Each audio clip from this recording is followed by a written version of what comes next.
බොහොම ගෞරවයෙන් ආරාධනා කළාද ශ්‍රී ලංකා මහ බැංකුවේ නියෝජනයට අපි හඳුනා ගනිමු. මුලින්ම RMCHK ජයසිංහ මහත්මිය අධ්‍යක්ෂ බැංකුණ වන මූල්‍ය ආයතන අධීක්ෂණ දෙපාර්තමේන්තුව ශ්‍රී ලංකා මහ බැංකුවේ තාමත් මාදරෙන් ආයුබෝවන් සුබ දැසනක් කියලා මම පිළිගන්නවා. ඒ වගේම මම ගෞරවයෙන් ආරාධනා කළා වයිවයි රණවීර මැතිතුමාට ජ්‍යෙෂ්ඨ සහකාර අධ්‍යක්ෂ මූල්‍ය පාරිභෝගික සම්මත දෙපාර්තමේන්තුව ශ්‍රී ලංකා මහ බැංකුව තාමත් මාදරෙන් ආයුබෝවන් සුබ දැසනක් කියලා මම පිළිගන්නවා. ඇත්තටම වගාවල් සම්බන්ධව කිසිම මේ අනුමැතියක් මහ බැංකුවෙන් ගැනීමට අවශ්‍ය වෙන්නේ නැහැ. ඕනෑම කෙනෙකුට ඕනෑම ඉඩමක් තියෙනවා නම් ඕනෑම වගාවක් කරලා ඒක කරගෙන යන්න මහා බැංකුවේ කිසිම මදිහත්වීමක්වත් අවසර ලබා ගැනීමක්වත් අවශ්‍ය වෙන්නේ නැහැ. සමහර වගාවල් දීර්ඝකාලීන, සමහර වගාවල් කෙටි කාලීන.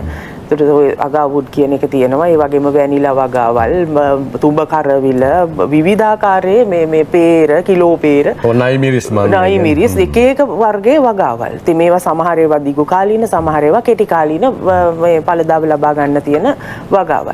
නමුත් එකම ගැටලුව තමයි ඒ වගාවල් වල ආයෝජනයක් යම් කිසි කෙනෙක් කරනවා නම් ඒක තහනමක් නෑ. ආයෝජනයකට හැබැයි ස්ථිර පොලියක් ලබා දෙනවා කියන පොරොන්දුව දෙන්න බෑනේ. ඒක ලාභ වෙන්න පුළුවන්, වගාව විනාශ වෙන්න පුළුවන්.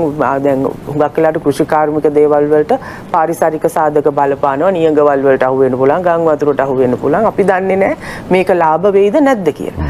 ඉතින් එතකොට යම් කිසි කෙනෙක්ගෙන් ආයෝජනයකට ස්ථිරසාර පොලියක්, එහෙම නැත්නම් යම් කිසි ස්ථිරසාර රිටර්න් එකක් දෙනවා කියන පොරොන්දුව දීම තමයි අපිට තියෙන ගැට. ඒක තැම්පතුවක් කියන ලක්ෂණයට ගැනෙනවා නම් අපිට ඒක එකපාරට කියන්න බෑ මේ වගාවකට ආයෝජනය කරන්න කියන එක තැම්පතුවක්ද නැද්ද කියලා එකපාරට කියන්න බෑ. ඒගොල්ලන් එකක වෙන කොන්දේසි සහිතව එකක වෙන ડોකියුමන්ට් එකක් තියෙනවා.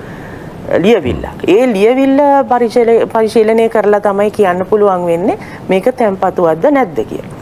නමුත් ඒක අනවසර ගනුදෙනුවක් වෙනවා. අනවසර ගනුදෙනුවක් වෙන්නේ තැම්පතුවක් කියන ගණයට වැටුණොත්.